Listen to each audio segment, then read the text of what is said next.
So,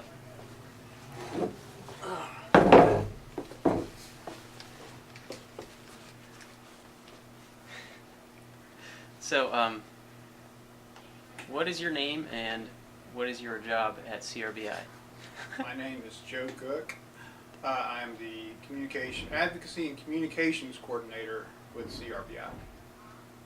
Okay, and what does CRBI stand for? Oh, CRBI stands for the Coosa River Basin Initiative.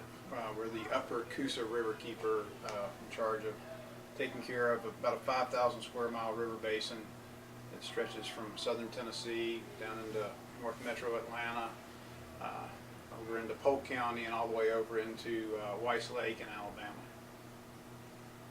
Okay, and so we're doing a project about GE and PCB contamination here in Rome. What is your experience with this stuff? Do you have any experience with it? Yeah, CRBI has been working on the issue, since the, late 1990s, early 2000. Back in 2000, 2001, 2002, really from 2000 to 2003, it was kind of a hot subject here in town because they were determining exactly what kind of cleanup they were going to do. And so we expend a lot of time and energy on it during that time period. And it's a difficult fight because when you're fighting GE, it's like fighting another country.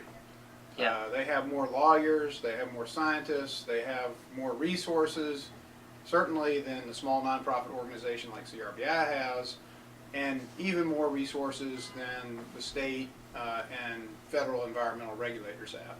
So we're at a competitive disadvantage trying to get what we feel is the best cleanup in place. And what we found is that GE kind of dictated what they were going to clean up, how they were going to clean it up, to what extent they were going to clean it up, and in a lot of ways the state Environmental Protection Division just kind of rubber stamped GE's plans for the most part. I mean, they in some cases made them do a little bit more than maybe GE wanted to do, but generally I think through that whole process GE did only what they were willing to do. And because of the discrepancy between the resources, what GE had versus what EPD had, EPD's hands were really tied. They just didn't have the staff and the resources to make GE do the right thing. And I think our community has suffered because of that. GE has done what has been required of it, but they probably didn't do what was best for the community in the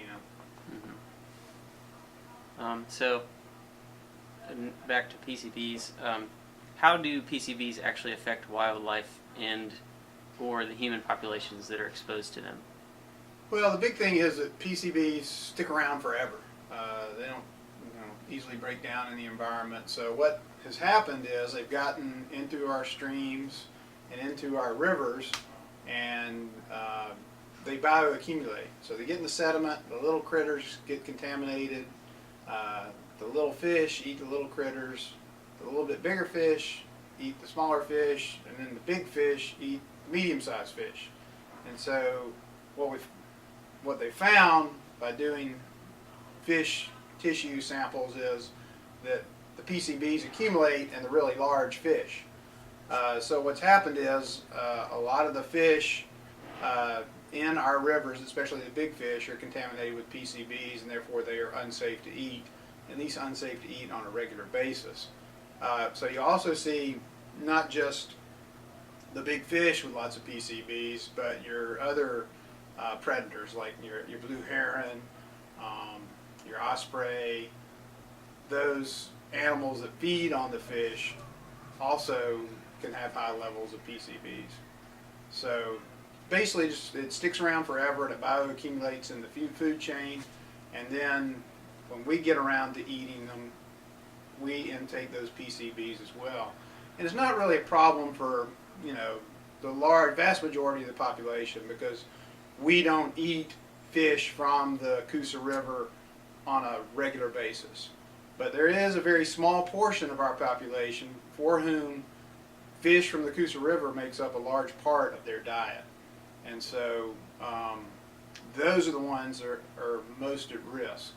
And especially, women, pregnant women, those PCBs are getting into their blood system and they're passing it on to their fetus. So that's a really dangerous situation if you have women, childbearing years, eating fish out of the Coosa River on a regular basis. Those subsistence fishermen, those are the ones that are most at risk. Gotcha. Do you know if there are any kinds of regulations that exist on, well, obviously there are regulations on the use of PCBs that were banned in 1977, but are there like, I guess what I'm trying to say is there a limit on like an allowable concentration of PCBs in the environment? Well,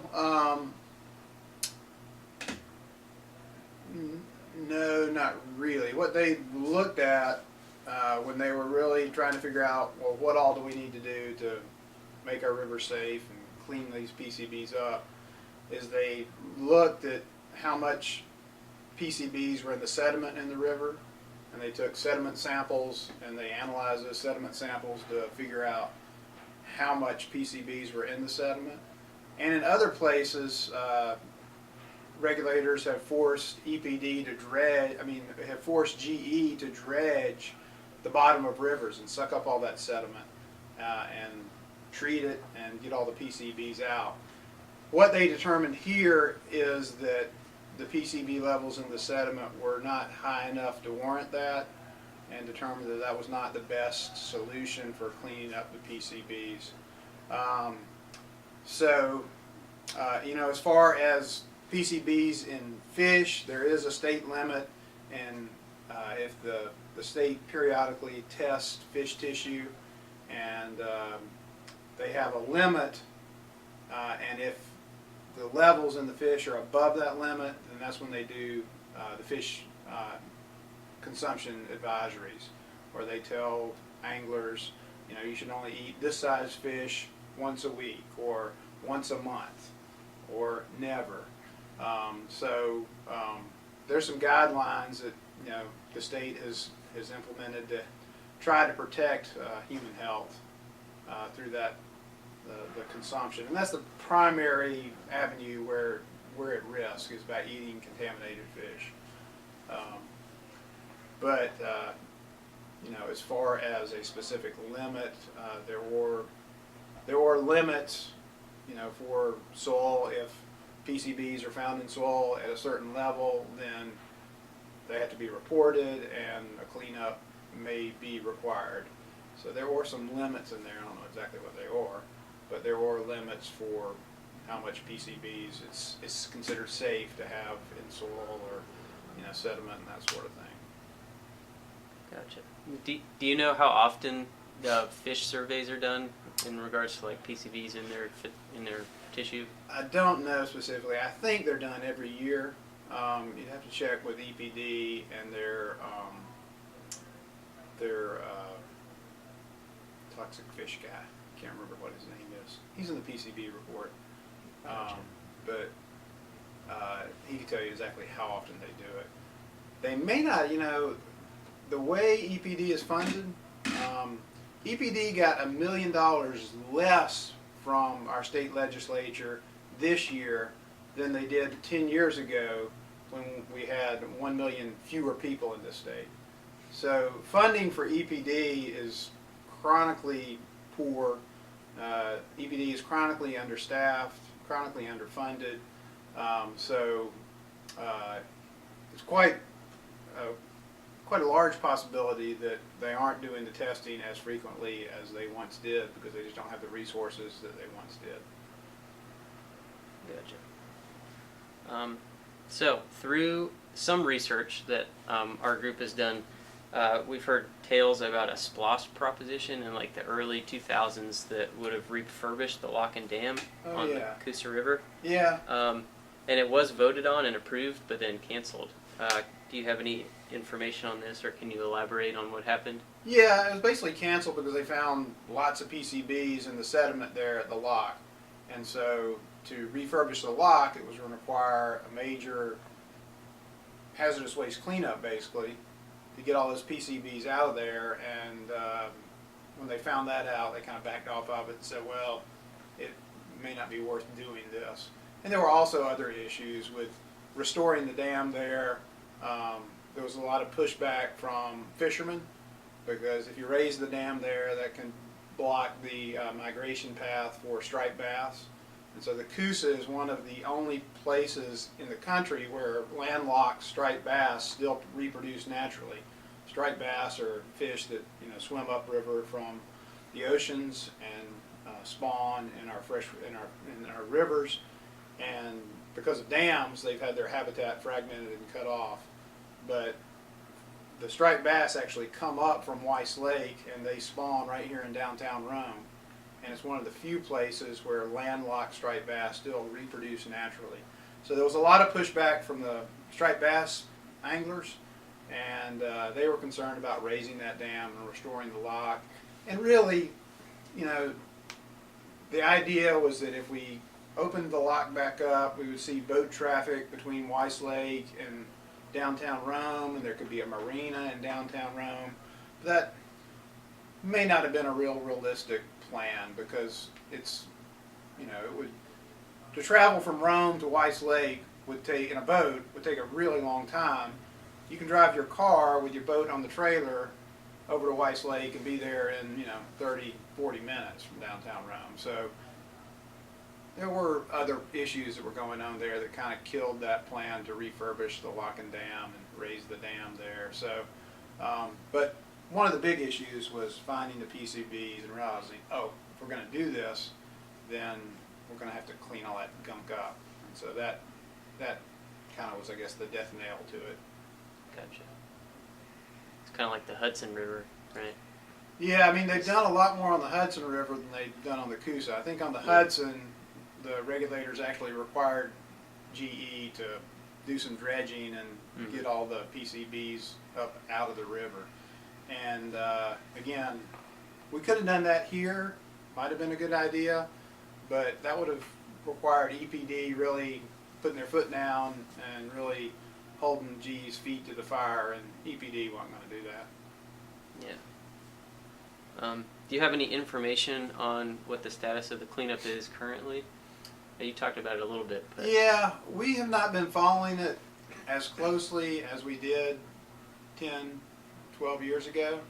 But right now, basically what they're doing is they collect all the storm water there, because when rain falls, there's still pollutants there on the GE site. So those pollutants can get washed off-site in the storm water. So what they do there is they collect all the storm water, they treat it, take out all the bad stuff, the PCBs and any other pollutants, and then they send that water to the Rome wastewater treatment plant, and it's discharged to the Coosa. They also do that with their groundwater. They have a landfill there that has PCBs in it, and that was one of the big fights back in the early 2000s, was what are we going to do with this landfill? Well, GE convinced EPD that the landfill should stay there. The community said, we want all the material in the landfill removed and hauled off to a proper landfill so that it won't be contaminating our community anymore. But GE said, no, we want to keep the landfill here. We've got this groundwater treatment system where we will suck up all the groundwater that comes in contact with the material in the landfill. We'll treat this groundwater and take out all the PCBs and any other toxins, and we'll send that water again to the Rome wastewater treatment plant after we've treated it, and we'll have clean water, and we'll never have any groundwater contamination. So that was their plan, and that's the plan that has been implemented, and it will be a plan that will operate in perpetuity. So forever, GE will be pumping water out of the ground to prevent the groundwater from coming in contact with the material that's in the landfill.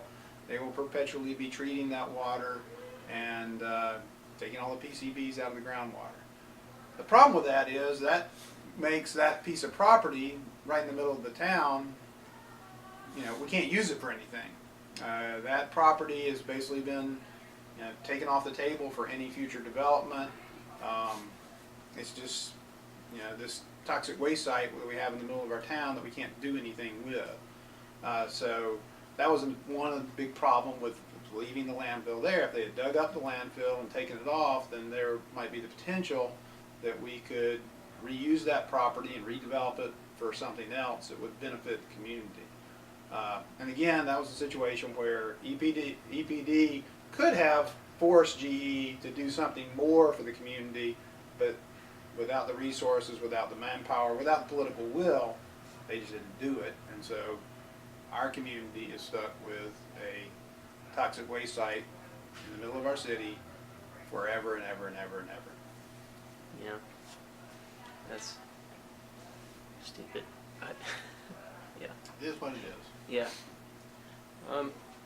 Well, that's all the questions I got for you right now. But, You know the story about the residential testing program? Have I told you the story? no. I might have told you the story.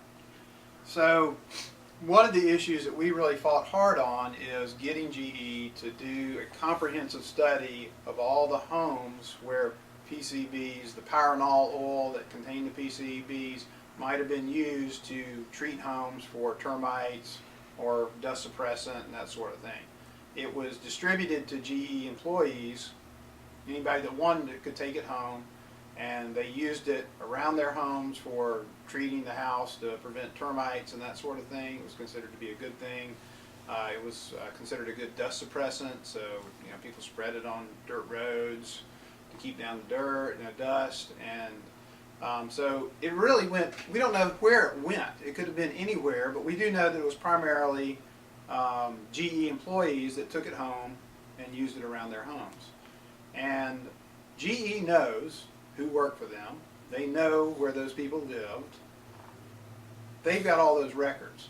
And so what we tried to push them to do was to do a comprehensive study of all the homes where GE employees live. Find out where they live, find out how long a GE employee lived there, and go and do tests and take soil samples and determine if there are any of these houses where GE employees lived that still have PCBs around them. What GE wanted to do was they wanted to do it as a voluntary thing, so that if somebody felt like their home might have been contaminated with PCBs, then they could come to GE and explain to them why they thought their home might be contaminated with PCBs. And then if GE thought that their evidence was valid, then GE might go and take soil samples and do a study of that particular address and determine if there have been any PCBs put there. And we felt that was wrong. We felt like a comprehensive study was in order because you've got people living in these homes, and the GE employees that live there might have sold the house, might be long gone, might be dead, and you might have people living in these homes that are contaminated with PCBs that have no way of knowing whether any Paranol was put around their house. So what we pushed GE to do, and what we pushed EPD to do, was to create a comprehensive study of homes where PCBs might have been placed, where Paranol might have been used.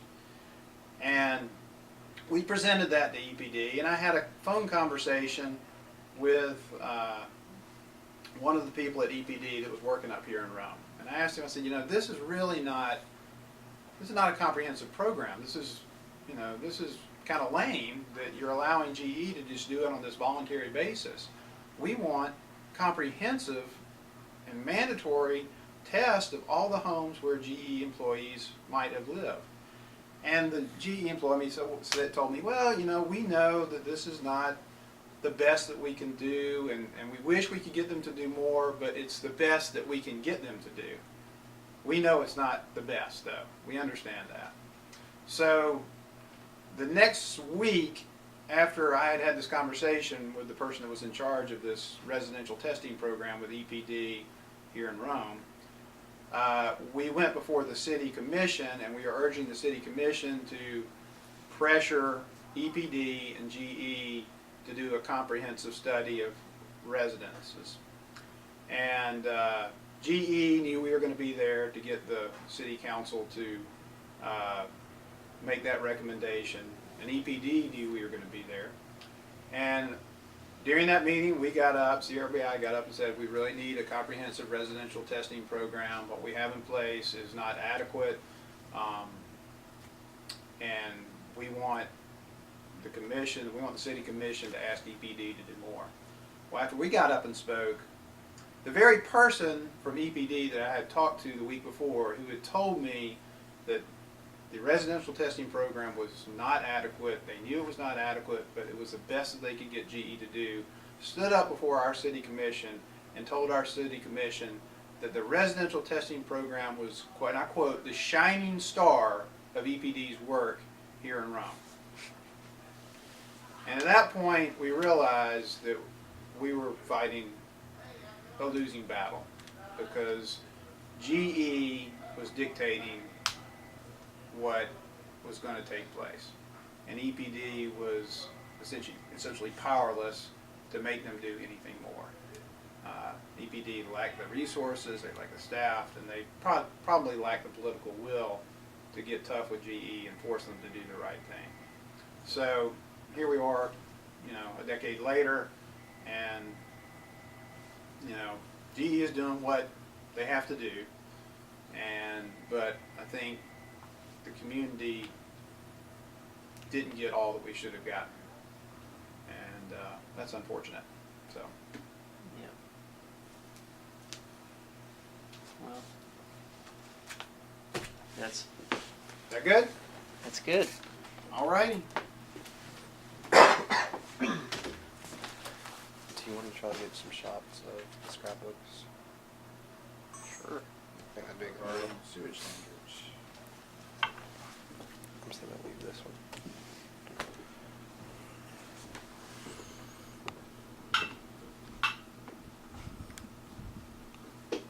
Go with me.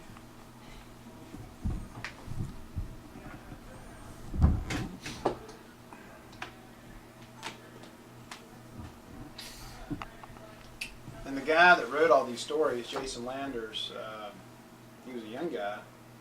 He ended up dying several years ago. He really did a great job. This was back when the Rome News-Tribune was actually a newspaper.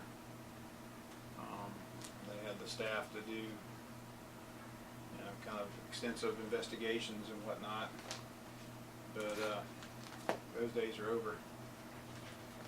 They did a really great job covering the PCB issue.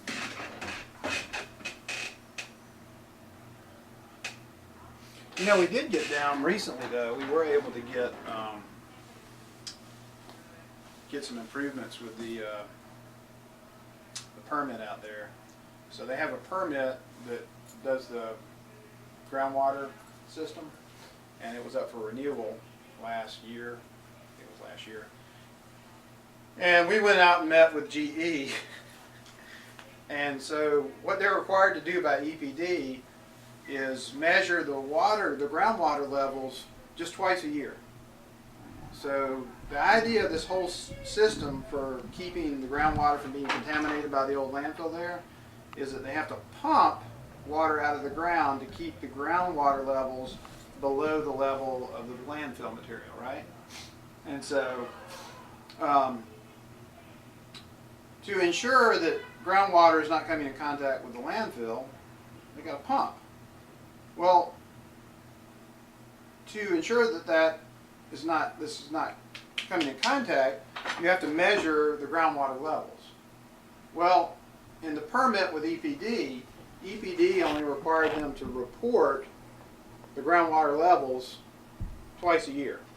So they only had to do like 2 tests a year to determine where the water levels were. And we looked at that and we're like, that's not right. How can you tell from testing 2 times whether the groundwater is coming in contact with a landfill? And so we met with GE and we raised that issue, and they said, well, we test the groundwater regularly. I mean, every day. We have a monitor in the ground that tests, you know, the groundwater levels, and we know what the groundwater level is every day. And I said, well, why don't y'all have to report that to EPD? I mean, they need that information to know whether y'all system is working. Y'all have that information already. Why is it not a requirement that y'all report that to EPD? And they said, well, that's a good point. Yeah. And so we submitted comments to EPD, and EPD actually modified the permit and required them to report groundwater levels to them on I think on a daily basis. I can't remember what it was. So we at least now have that information in the public record, so that we can go, we can go back and say, oh, well, yeah, they are keeping the groundwater levels below the level of the landfill material, and so everything's great. At least now it's on the public record, and we can have that as evidence in the event that they are not doing what they need to do. So that was a little bit of a win. That was one of the few wins we've ever gotten dealing with GE. So That's a good one. yeah, we were pleased with it. Well, that's all we got. All right. Camera got too hot for some reason. Temperature too hot. Too hot, Less too cool. hot, too hot, baby. I might come by and get some more shots of those books eventually. Okay. But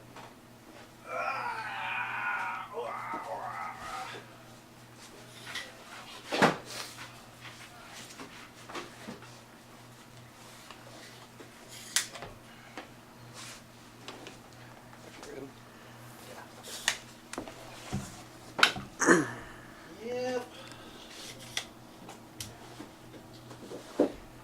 Eventually, we just got tired of fighting GE, and we're, once the cleanup plan was in place, we're like, we could really spend our time more effectively and get better results doing other things. So we kind of just stopped banging our heads against the wall with GE. yeah, that's understandable. There, Jack Welch still doesn't even think PCBs are harmful to humans. So Yeah, uh, the guy that was the main person here in Rome, he was of that same opinion. And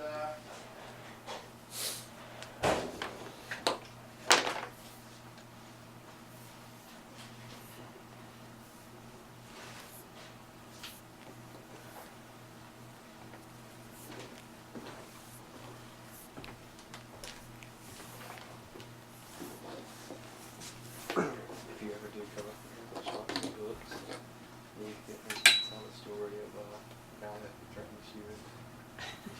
It's quite an interesting story. yeah, I'll try. He's not very often. Yeah. one of the few remaining hard copies of the PCB report that we have. We printed up, when all this was going down, this was back in 2002, 2003. GE was sending out these slick, glossy newsletters to like all residents here in Rome. They would send out like 30,000 newsletters to every home in Rome, and it was all this stuff about what a great job GE was doing cleaning up the PCBs, and how PCBs weren't really harmful anyway, and it was just a big PR thing for GE, and so we got a grant. Actually, got a grant from the Ben and Jerry's Foundation to create our own newsletter and send it out to virtually everybody in Floyd County. I can't remember how many we did. It was well over 10,000 copies of this, and basically this was all done to kind of refute what the propaganda that GE was putting out there, and it was a fun project.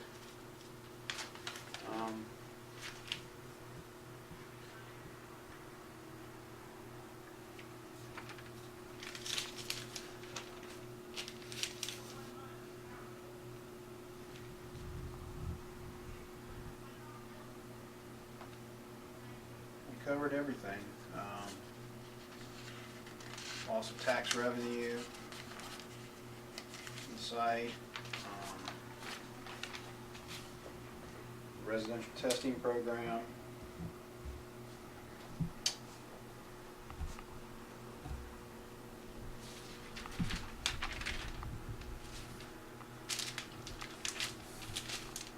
Impacts on health, which GE denied any impacts on health.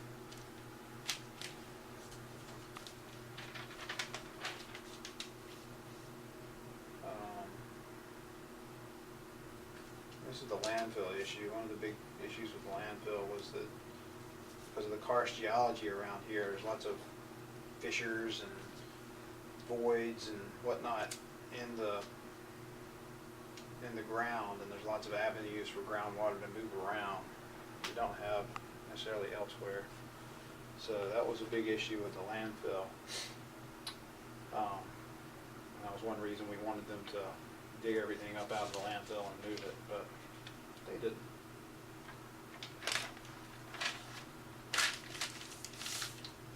This is a graph that talks about the PCB levels in fish, and what the state was saying is that, you know, you can see 1977 when they banned PCBs to 2000, the levels in fish went down considerably, but what they didn't do is they didn't completely go away, and that's because PCBs just stick around forever and ever. Mm-hmm. And what the state was telling us back then, Dr. Randall Manning, is that it's gone down, but it's kind of, once it's gone down, it's gotten to a certain level, and then it's kind of stuck around at that level. So they just don't go away real quickly.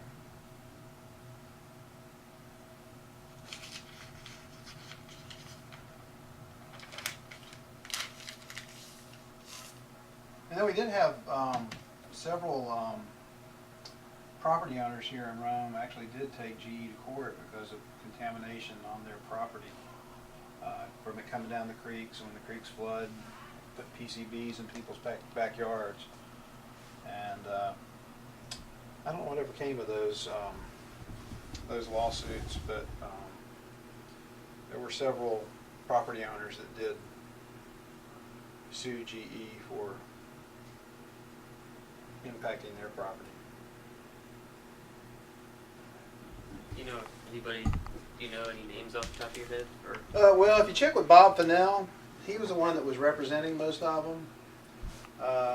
There's named in here Oscar and Helen Gardhigh,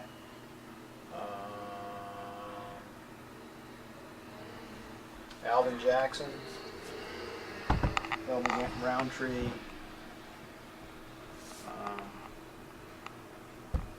But Bob Fennell was the attorney that was representing those people, and I don't know whatever